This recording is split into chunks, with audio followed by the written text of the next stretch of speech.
Good day, beautiful, bountiful, beloved, immortal beings, and good-looking people. Remember, you're good-looking, so always looking for and finding the good. You found good in abundance because you tuned in consciously and conscientiously to the greatest show on the internet regarding a topic that is probably germane to most people in the Western world.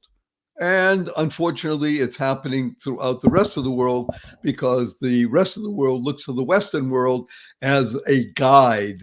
And in this case, we are misguided and misguiding because divorce, the big D, which comes after the big C. Everybody knows the big C. Nobody wants that. That's called cancer. Well, this is the big D, bless you, called divorce. Gesund. And that's sneezing on the truth. So we're going to do our brief intro and we'll be right back with our amazing panel and we'll be talking about divorce with integrity. Divorce sucks. Welcome to Divorce with Integrity. This is the most important and open discussion on the internet about the positive, purposeful, powerful, pleasant aspects of moving from matrimony to acrimony to harmony.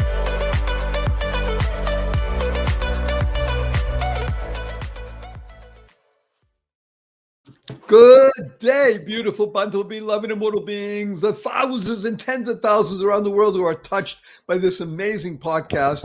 And we are honored to be here today with two remarkable people. I'm including myself in that.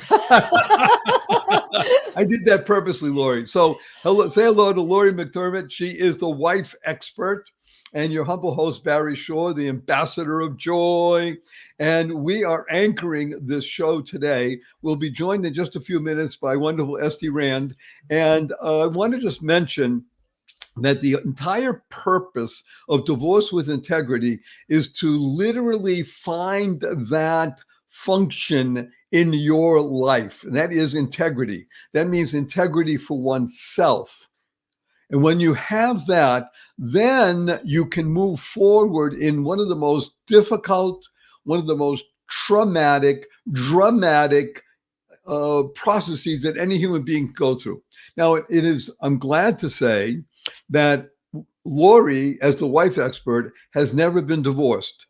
She's been on rocky shoals, and you can look that up, SHOALS, if you don't know the idea, if you're not involved in sailing at all.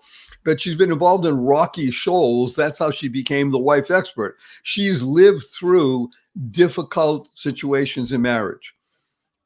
I'm married, and Lori, you're now married, what, 22 years?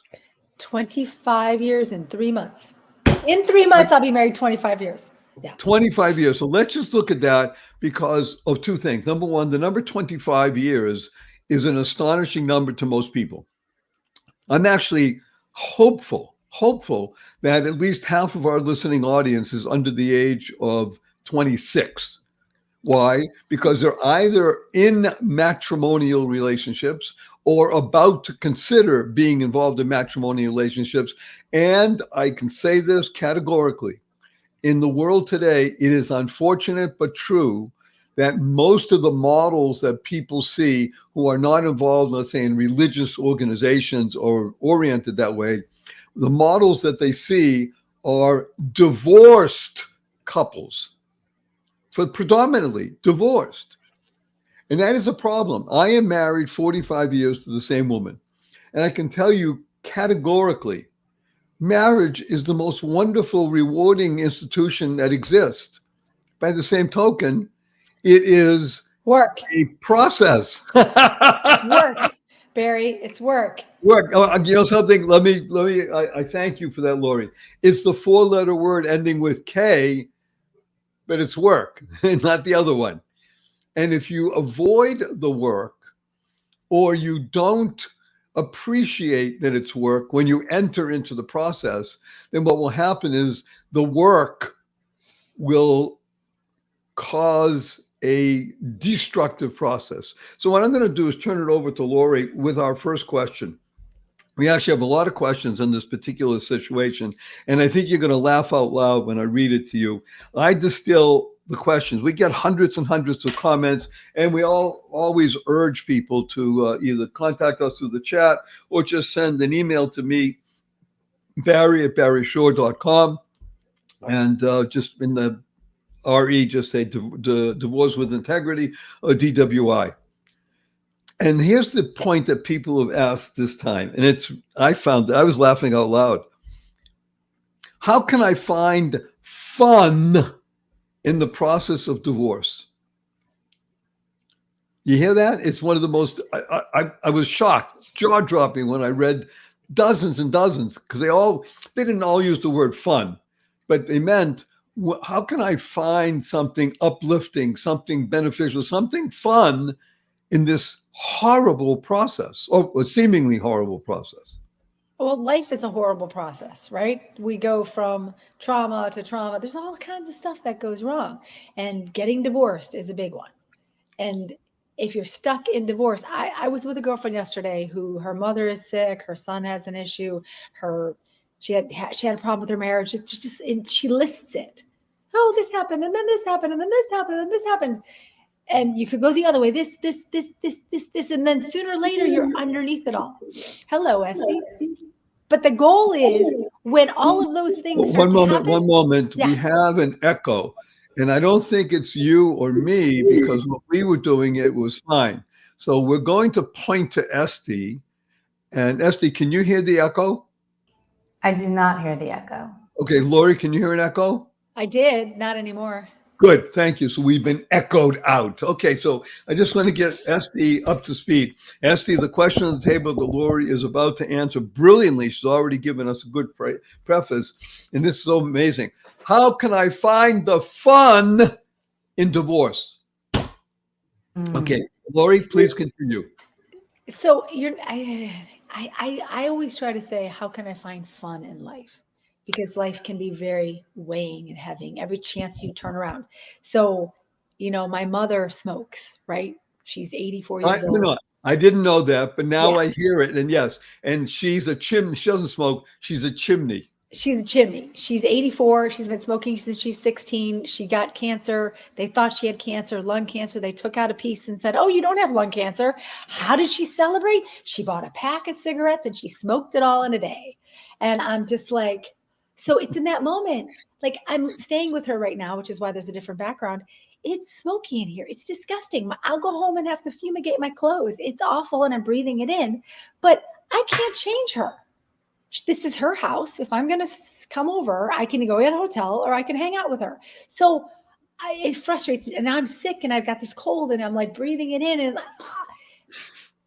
I could sit here and be bitching and moaning and complaining, or I could be like, I love the woman. I don't know how much longer she'll be here. It's not my problem. But I find joy with her every day, even if I've been here for a week now and I'm sitting in this, but I choose to find fun. You can find fun at a funeral. You can find goodness in wherever you go. You have to look for it. If you're looking at like the negativity, like, oh, this is going to be awful. It's going to be terrible. I'm stuck in a house that's smoky. I'm going to behave that way. If I go, you know what? I'm getting divorced from a man who's incredible, a woman who's wonderful. And I still like her. We still have fun together. I know if I poke her on her thigh, she'll giggle. Okay, well, then I'll do it. Why would you not do it just because you're getting divorced? You know her. Poke her. Let her laugh. That's my thoughts. Okay, I want to unpack a few things that you mentioned, and you notice I used the word unpack, pack, cigarettes, pack. Okay. Yes. I never saw it before, but you mentioned we can find fun even at a funeral. So think of this. How do you spell funeral? Funeral. The first three letters of the word funeral is fun. I can also tell you, I'm just thinking out loud right now, one of the greatest movies that I've ever seen. I think I haven't been to a movie. Maybe I've been to one or two in the past 10, 15 years. You hear that? But the movie that I'm thinking about, Harold and Maude. Okay, if you've never heard of it. Wow. Harold and Maude I'm is writing one. it down. Yeah, you need. I'm NEED capitals. Everybody needs to see and experience Harold and Maude. The opening scene is at a funeral. And it's a great scene. It lasts maybe 3 or 4 minutes. And there's a young guy, his name is Harold, and there's an older woman, her name is Maude. She's, let's call it 84. She doesn't smoke. She dances. She loves life. She's the epitome of love. I'm crying as I think it right now. And as at the funeral, she does the following to Harold because she sees he's sort of not supposed to be there. And he wasn't. He just went to a funeral because he likes going to funerals. He was in that mood of, I need to be at funerals. And she went, psst, psst, from behind a tombstone, psst, got his attention. And the movie's about them becoming not just friends, but the infusion of love in life. She was transformational because she is transformational. So you mentioned fun and poking somebody. Imagine both of them sitting in a lawyer's office with 2 lawyers, one on each side, and all of a sudden he reaches over and just hugs her, or she reaches over and she tickles him. Wow, you can do that. Now I want to go back to something else that you said because it's the key. First of all, laugh is really the key. Choose. The 6 most important words that anybody can ever internalize, utilize, and leverage in their life is choice, not chance, determines your destiny. So let's go to this nice lady you're dealing with now. You mentioned that she's telling you, my gosh, my mother's sick, my kids are doing this, my marriage, and she's listing the stuff that is drama and trauma. Hello. It seems like everybody is in drama and trauma, right? That's DT. Anybody know what the DTs are? I'm dealing with wonderful ladies who know nothing about life. You know what the DTs are? Deuterium tremens. That's the alcoholics. Their liver, they have the cirrhosis of the livers, and they can't function without alcohol, and they shake. That's okay. I'm giving you some of my background. I've worked with people like this. I mean, to see somebody shaking. My point is the following. When that woman was listing the stuff, say, I'll call her Helen. Helen, this is really tough stuff. Really. Let's put them on a piece of paper. Write it down. Helen, I need you to write down. You wrote down 5 things that are, let's write 5 things that you're grateful for. Just 5. Well, I'm nothing. Helen, you must be grateful for something. Helen, can you walk? Yeah, well, put that down. My friend Barry, he can barely do that. Are you alive? Yeah, but. In other words, begin the gratitude process, as you mentioned, my beautiful, beloved, dear friend, Lori.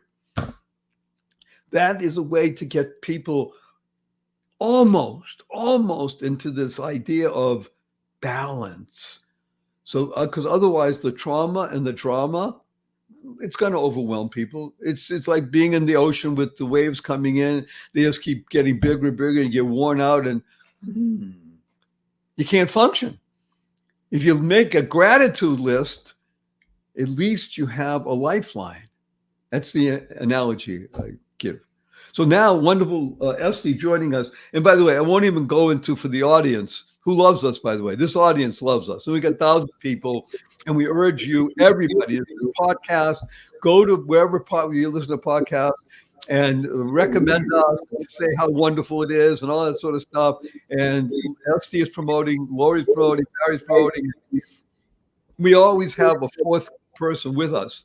And today, there was every possible issue arose with a 4th person, not the 4th person. I mean, I tried, Lori tried, Esty tried. Okay, it doesn't matter. We have us. As long as we're together, it doesn't matter at all. So, Esty, this is the question that's been coming in, dozens and dozens of questions in the same idea. How do I find fun in my divorce process? Well, first I have to compliment Lori on her haircut. For anyone who's listening to this on audio, they can't see that Lori's got a new haircut and she looks fabulous. And I felt that was critical before I said anything else. And I'm guessing that most of the questions, Barry, are not how do I find fun? Because most people don't even think of that. It's how do I not be miserable and how do I not want to kill myself? I like your translation. Wait a minute. I want to put you on pause because you said something really, really important for the idea that we're dealing with. And I think intuitively you're correct. And I say this with great respect. I think that's coming from a person who's been through the process and as a female going through the process. Now, I know that men are different than women. Hello. So I agree with you. I think it's a wonderful way of reframing the question. But I'm letting you know that these are some of the words that we use. But I think that your intuitive response is absolutely correct. How do I not be miserable? Right. And it's much better to focus on the positive, right? There really is a difference because, again, I study neuroscience and stuff for fun. The brain doesn't process not. Where you place your attention is where you place your energy. So if you say, how can I not be miserable? How can I not be miserable? What you're really saying is, how can I be miserable? Not. And the not doesn't really register. Right? The focus is always on the thing. You walk around, don't drop the plate, don't drop the plate, don't drop. You're going to drop the plate because your whole attention is on don't drop the plate, but the visualization is dropping the plate with a side of no. So you always want to reframe. Right? So how can I do this in a fun way? How can I feel okay? What is the thing I'm reaching for? And I do have a couple of practical tools for this, actually. One is called the advantage game. This comes from say it again. The advantage game. The advantage game? Advantage game. And it's a game you can play with any situation. I got it from a book called Transurfing by Vadim Zeland. Actually, I got it from a guy named Vadim Zeland who wrote a book called Transurfing, but from his other book called Tufty the Priestess. Don't ask. It's okay. I'm going to have to ask you to slow down just a bit because people do ask us when we recommend things. I don't recommend this unless you like to go deep in the quantum mechanics rabbit hole. This is not like a practical life tool. This is deep in the rabbit hole. Okay, so we won't recommend it. But yeah, to select people, I recommend this, but not to like anybody. So what is the advantage game? What is the advantage game? Goes like this. Anything that happens to you in life, you say, what could be an advantage of this? What could be good about this? What could be a benefit? I don't care if you find the wackiest, weirdest thing. What could be great? I remember when I first moved into my house, the dishwasher didn't work.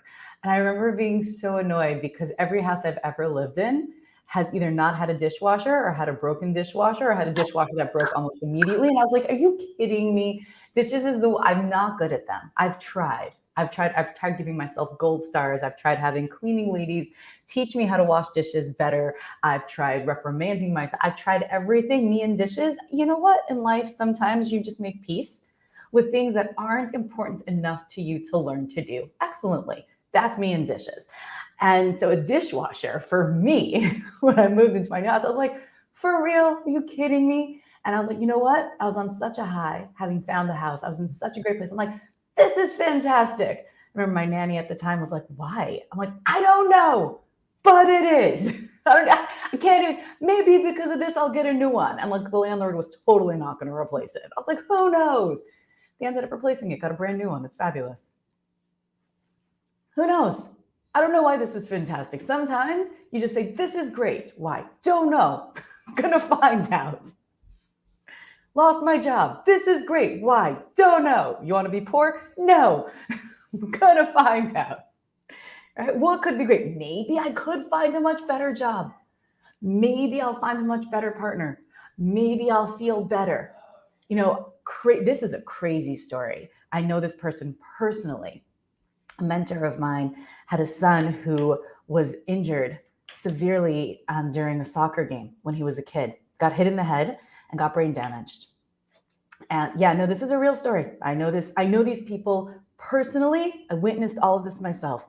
And he was never the same. Really like dysfunctional, couldn't function in regular schooling system, couldn't function socially, academically, ended up being like on the fringe, on the streets, and still like home and still being cared for by his family, but also on the streets because, again, literally got brain damage, not as like a figure of speech. And one time on the streets, he got into a fight with some guys and got really badly beaten up, knocked his teeth out, had to get into like a whole head brace, neck brace. But it doesn't make any sense. It makes no sense. Somehow that fight put back whatever got knocked out 10 years earlier when he was a kid. Yeah, and he's okay now. Married. It's older now. I'm saying we're going back more than 10 years. Married, stable, productive, contributing member of society. Still has like little things, but complete. So you could say like, oh my God, this, like my poor kid, this poor guy got injured in a sporting accident as a kid, was never the same. And now this, come on, God. And he was better. Maybe it was all the prayers that people sent him when he got hurt the second time. Who knows? You really never know. You really would. It's all interpretation. And one of my favorite lines from the last week, I'm reading a great book, and this book I do recommend. Oh, wait a minute. I want you to say the name, and then we're going to write it down and put it in the chat. Yes. Letting Go by Dr. David Hawkins. Wait a minute. Letting Go. That's an interesting, that title is used by many, many authors. Letting Go. Yes. And then the author here is? Dr. David Hawkins. David? Hawkins. Hawkins. He wrote Power versus Force and a bunch of other books, designed the map of consciousness. And one of my favorite lines, I have a lot of favorite lines in this book. There's a bit of highlighting already, is we do not fear the events. We fear the emotions that will happen from them. You're not afraid of the thing. You're just afraid of how you're going to feel. It's all just a feeling. All you want, everything you want is because you want to feel a certain way. Everything you're afraid of is because you don't want to feel a certain way. You're not afraid of the thing. You're afraid of how you're going to feel. So the practical tool number one, I'm going to give you two. Practical tool number one is playing the advantage game. That's it.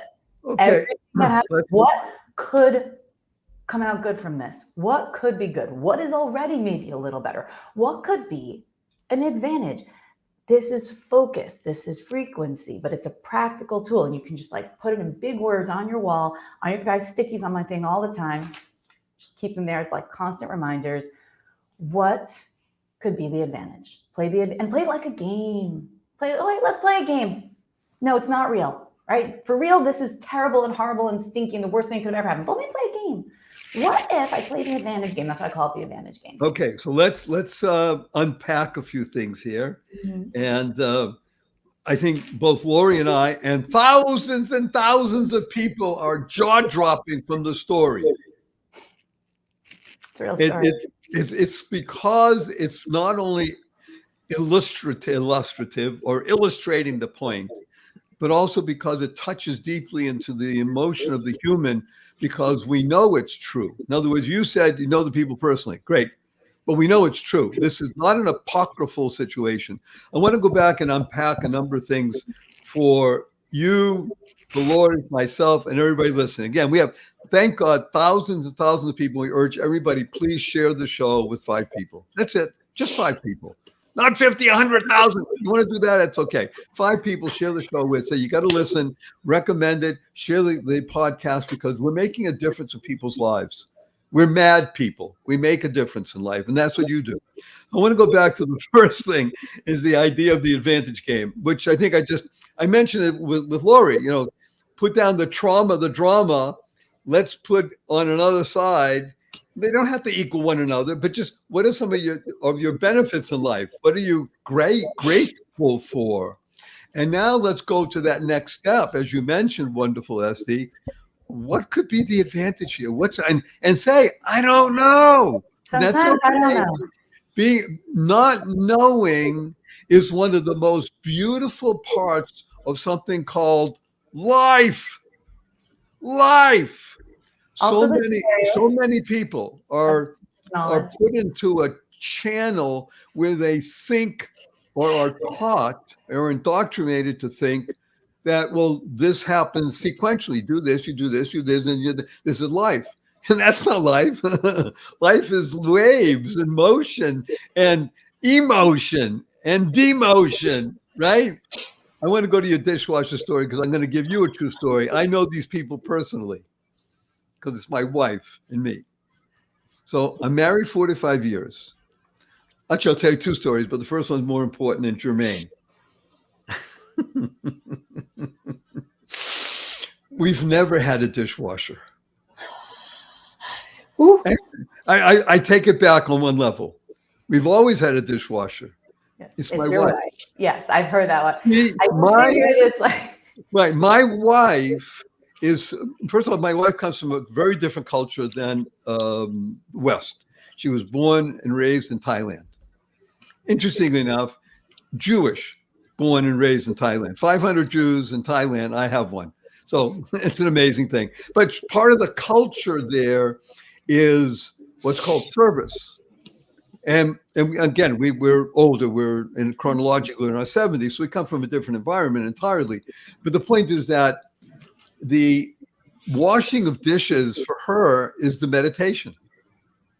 She loves it. I'm telling you, so much so that when for the first 5-10 years of our marriage, obviously, not obvious, but I did. I said, let me help you wash dishes. If you can't wash, let me try. Get away. That's her. She loves it. And I got to tell you something. I was involved with a wonderful Zen commune for a little while when I was in my days when I had very long hair and they used to call me hippie. I still am. Washing dishes was one of the meditations. It's a remarkably powerful one. That's it.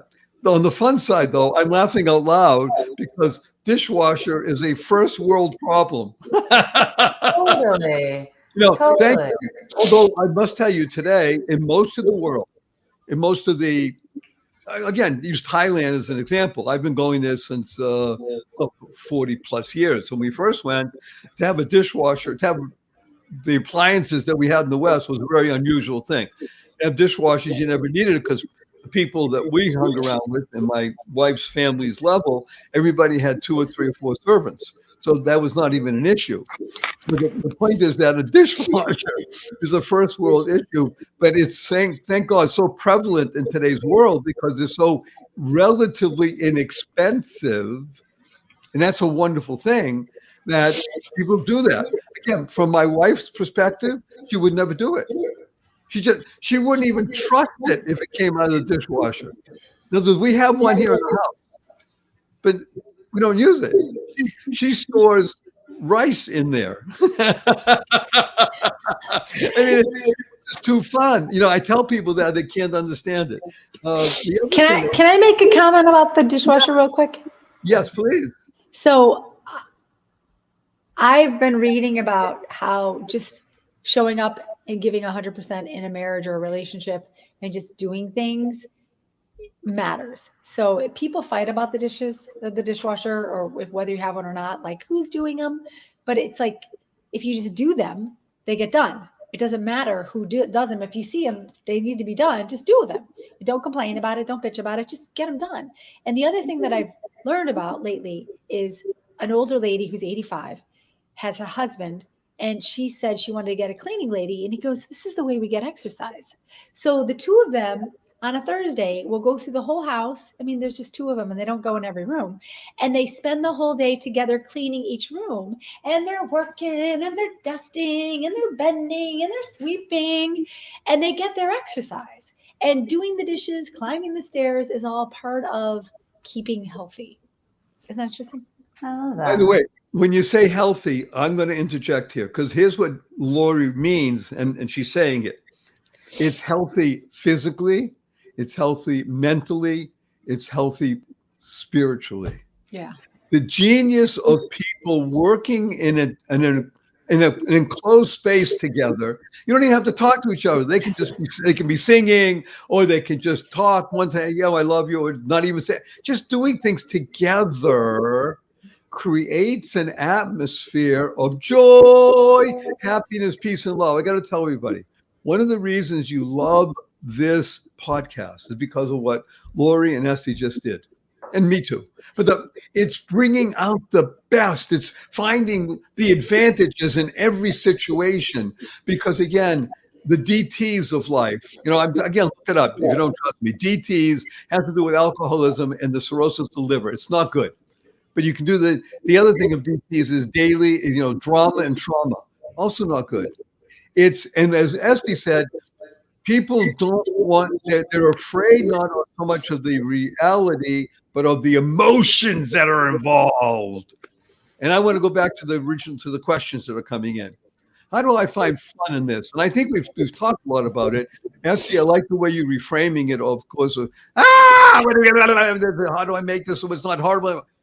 But now we're framing it in the advantage game.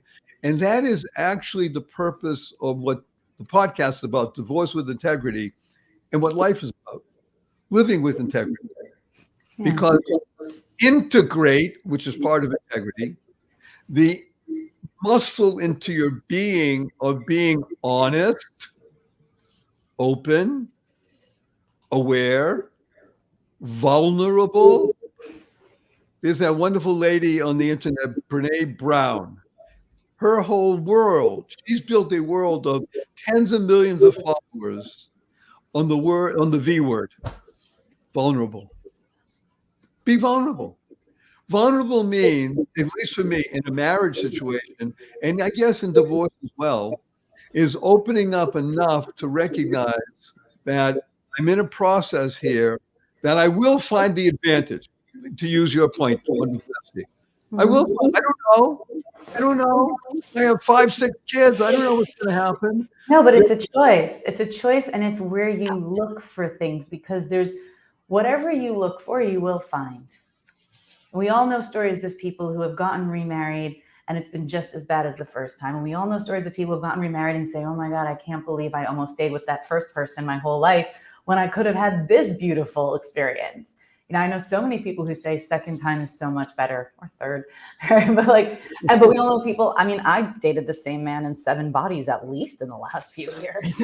They were all my ex, taller, shorter, different countries, different backgrounds, different cultures, ethnicities, same man, different bodies, right? And we all know people who remarried. Good point. By the way, good point. Let's go back to your fundamental. Remember, we always start the show with my idea that you're good-looking people. Why are you good looking? Because you're always looking for and finding the good. So if you're right, if you're looking for whatever you're looking for, subliminally is what you're going to find. Oh, you will. That's why the integrity of oneself. What am I really looking for? Am I looking for somebody that will listen to me and take my orders? Or am I looking for somebody that I can clean the house with every 30 days and have fun and tickle each other and laugh? That's one. But again, the 6 words: choice, not chance, determines your destiny.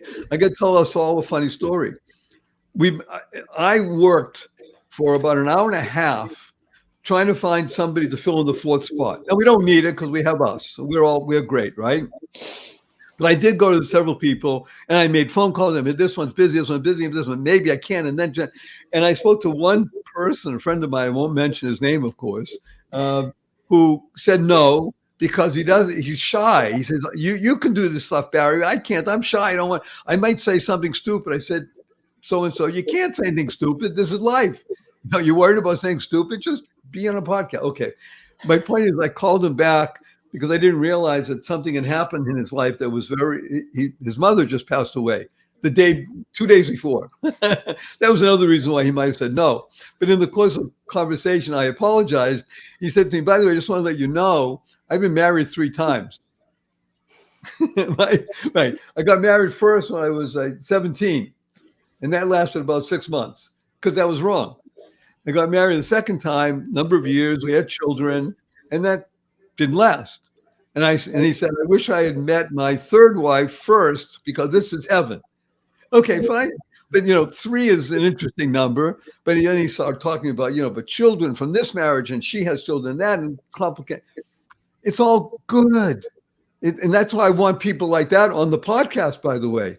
because they bring that's that's the salsa. That's the things that makes everything happen. We all tell each other stories. Life is stories, right? So I just want to let you know, and I never knew this about the guy, just the guy, a friend of mine from and now he's him 3 times. Okay. He should definitely come on. Tell him we'll delete anything that he feels is stupid, maybe.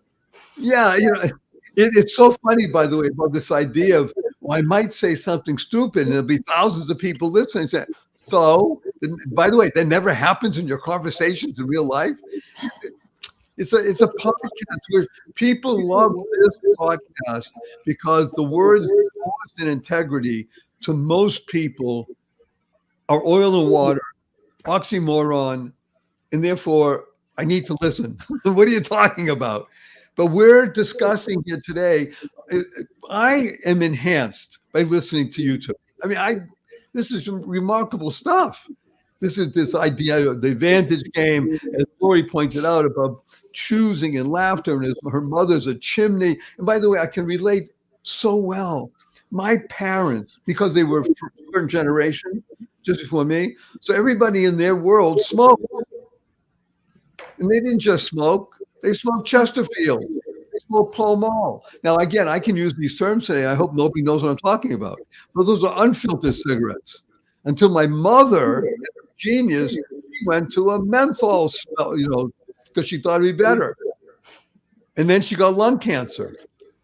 And they told her, unless you stop, you're going to be gone in a fluid.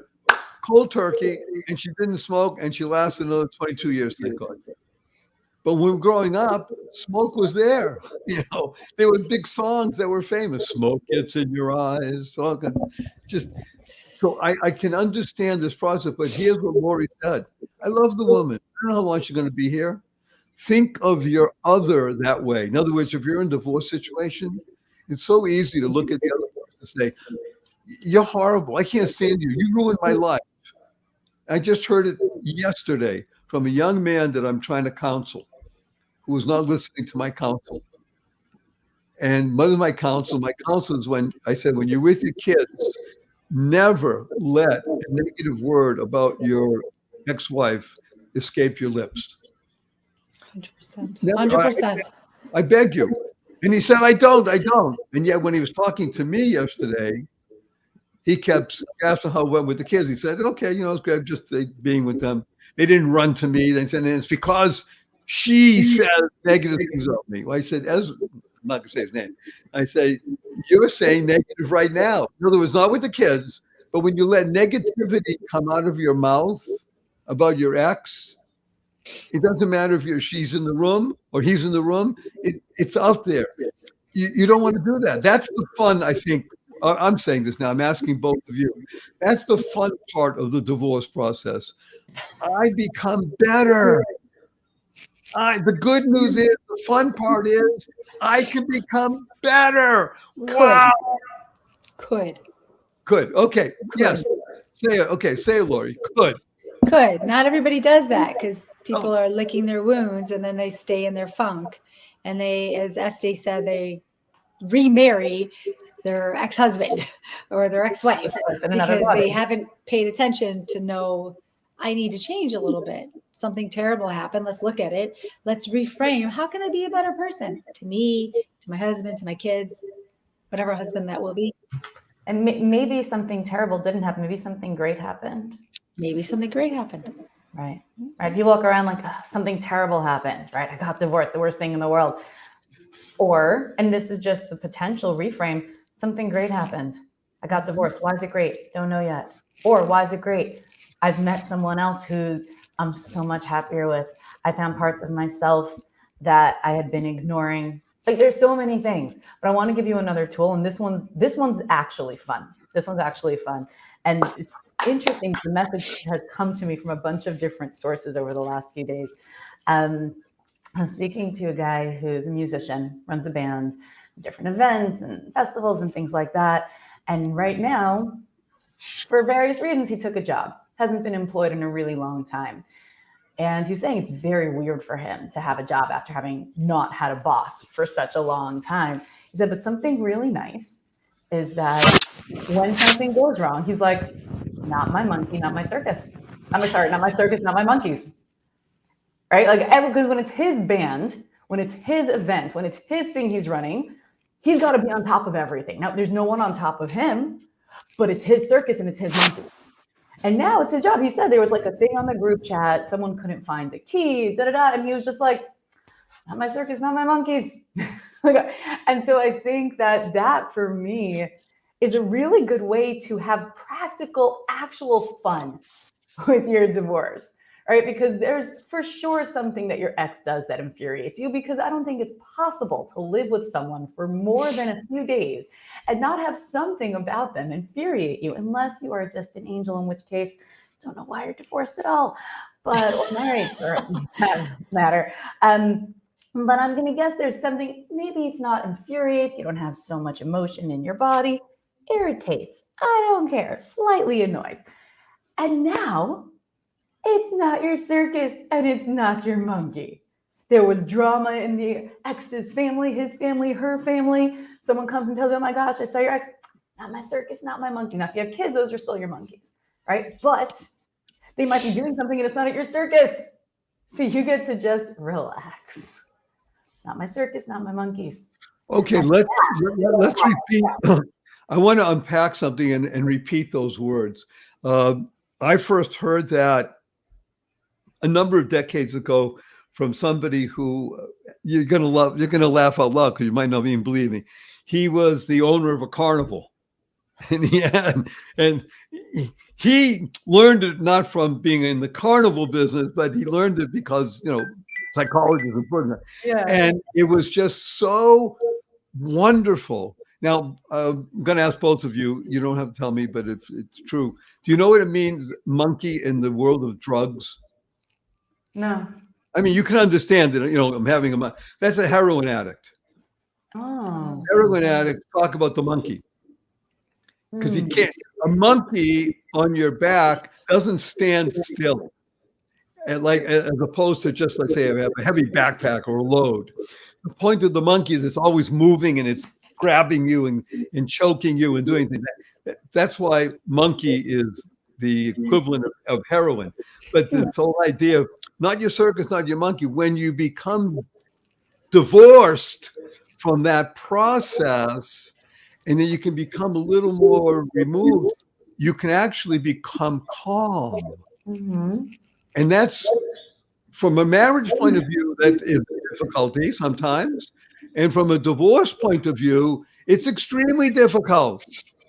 And that's where the genius comes in of what we do here at Divorce with Integrity, is because you're giving people this wonderful insight into, again, having fun. What's fun? Release. Isn't that fun? Talk about the point of infuriating. So again, I'm married 45 years. You don't think that, I know there are certain things that I do that just, my wife, it drives her, she has to leave the room. Is there anything about her that infuriates me? Hello. But like you said, wonderful Esty and Lori, this is real life. You can't get anything better than stuff that touches you deep. If it's infuriating to you, here's what I do personally. I think there are 2 or 3 things that are just so amazing about my wife that just make me jump for joy, and I can barely walk. And I think about that and I start smiling, because that's like I mentioned to you before, Lori, about the gratitude part, balance it. So many things that are just so wonderful, interesting, amazing, that you wouldn't have if you didn't have this remarkable relationship. So we're coming up to the end of our time together, but I would like, if we could, wonderful Lori and wonderful Esty, if you would just frame something for 2 or 3 minutes that you'd like to share regarding finding fun in the divorce process, I would love it. And so would everybody else. In your smoke-filled home, Lori. Oh, you want me to go first? Yes, please. About finding fun in divorce. I think people forget that when you pick a partner, they are your partner forever. And if you have kids with them, you're gonna have to be together forever. I do hear feedback. Do you hear that? Yeah, we're getting it again. Oh, okay. Try one more time, please. Oh, that's better. That's So better. when we get married and we have our partner and we have kids with them, I think when people get divorced, like I coach a lot of people and they will tell me, my wife has a new man and I can't go to the family reunion. What? Well, no, you married into that family. If that family is having a family reunion, just because you got divorced from the spouse, your kids are part of that family, which means you're the father of those kids. So that means you're part of that family. You might not be married to their mom, but you're part of that family. So I teach people to stay connected to family. So your spouse, once you have children with them, you are bound to them forever. And if you're going to go to the family reunion or wherever you go with your spouse, remember you married them because you once liked them. And today you might not agree with them. You don't like their drinking habits, their drug habits, or whatever they're having sex or gambling, whatever they've got. Oh, the You wrong politics. or the wrong politics, but you married them because you liked some things about them. Those things that you liked about them haven't changed. And your kids need you to have fun with your spouse, your ex-spouse. And so working together in that space makes everybody happy. And so finding fun and joy in those little moments and remembering this partner of yours that you cut the link with is still your friend. You don't have to be better enemies and you don't have to fully like everything about them, but you accept them. And you make sure when you're together, you find one thing to have fun with. If that could be your goal when you're going to meet that guy or girl for coffee or exchanging kids, find one thing to just normalize the conversation. All the stuff that you have from your past is like in suitcases. Don't unpack them in front of your spouse. Put them away, bury them in the backyard because that relationship's over and you're moving on. Woo! Love it. Wonderful, Esty. What would you like to add in a couple minutes about fun in divorce? So wrong. I know, isn't it great? So wrong. I'm muted. I'm going to make it really literal. I'm feeling literal and practical today. Okay, I'm feeling practical and literal almost every day. But actually having fun. And if you've just gotten divorced, I'm going to take a guess that your marriage hasn't been fun recently, right? That's most likely. And if you do have children and you've been married, you were probably really busy. I know for me, I didn't have time for fun for years. I spent more than a decade with no fun in my life. That was a mistake, by the way. I'm not going to do that again. But it was something that I thought I could cut out. I didn't have a lot of space. I was a wife, I was a mother, I was a business owner, I was a community leader, and there was no more room. There wasn't room for me, and there definitely wasn't room for fun. And I also, part of my indoctrination was like, fun is not a religious concept. We don't do fun. But I do. Yeah. I do too now. I do it a lot. I just got back from Mexico. Go and have actual fun. You are free now to go have fun. If you don't know what fun is, go figure it out. Think, what could be fun? Then try it. If it is, do it again. If it isn't, do something else next time. Literally, use the new space in your life and fill some of it with fun. That's it. That's the most literal, practical way you can make your divorce fun. Put fun in the empty space that your marriage is not in anymore. So I have to say, if I haven't done it already, a huge thank you. How much I appreciate. Wonderful, Lori. Wonderful, Esty. I look forward to this podcast.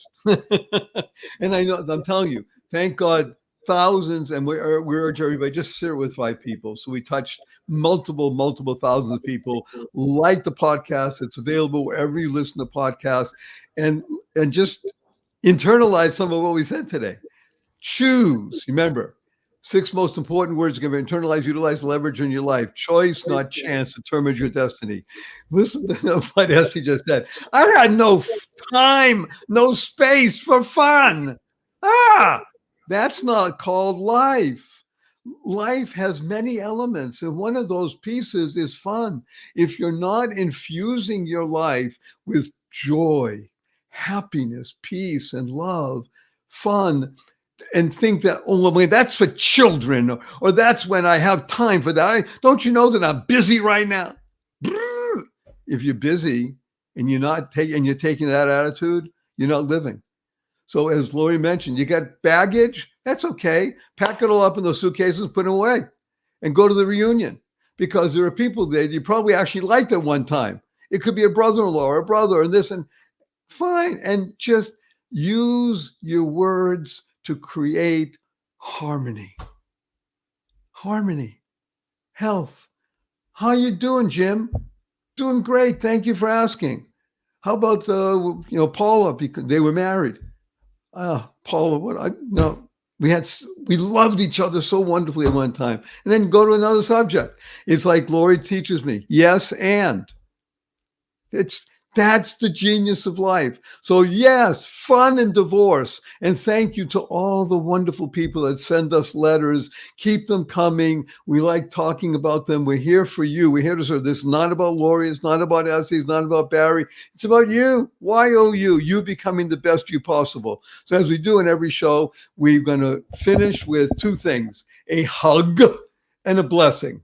So remember, hug stands for heartfelt, unlimited giving. So on the count of three, it's the three of us and the thousands and thousands of people that are watching, listening. 1, 2, 3.